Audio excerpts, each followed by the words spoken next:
People in Castlewood are making a lot of progress on rebuilding after a tornado tore through the town in May of 2022. Well, in tonight's Eye on KELOLAND, Renee Ortiz takes us to the small town to show you the slow and steady recovery.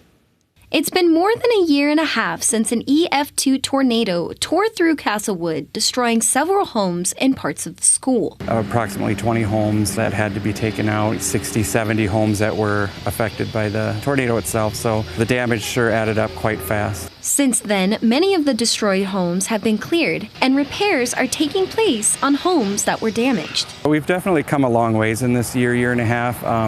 It becomes the new norm. What you see, you kind of forget what it used to look like in a sense, because you're just used to seeing it this way. One of the homes severely damaged was Brenda Boyd's. She's a lifelong resident of Castlewood.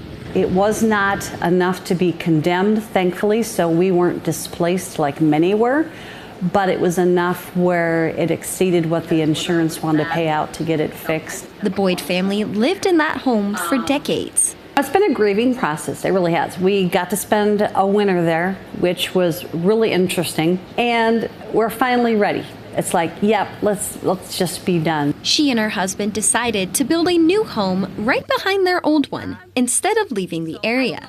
Everything we owned was virtually still there, but to fit all those years of memories from the attic 2 floors, into a smaller house was probably the biggest issue.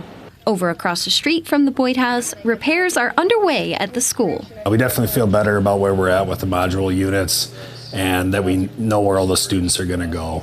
There are 3 big projects under construction for the summer.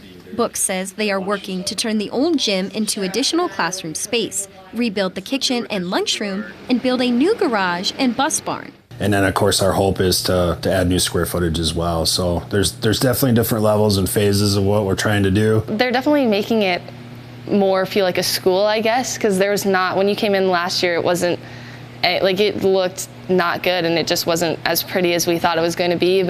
Carly Atkin will be a senior this upcoming year. She says it was interesting navigating the rebuild at the beginning of the year. They really did a good job at making sure everybody knew what they were doing and knew where they were going. As repairs continue, Atkins says it's nice to see the area slowly become a school again. They're constructing the cafeteria and making sure we're back in the school, and we don't feel necessarily as like a campus, and we feel more like a school, and we feel all connected, I guess.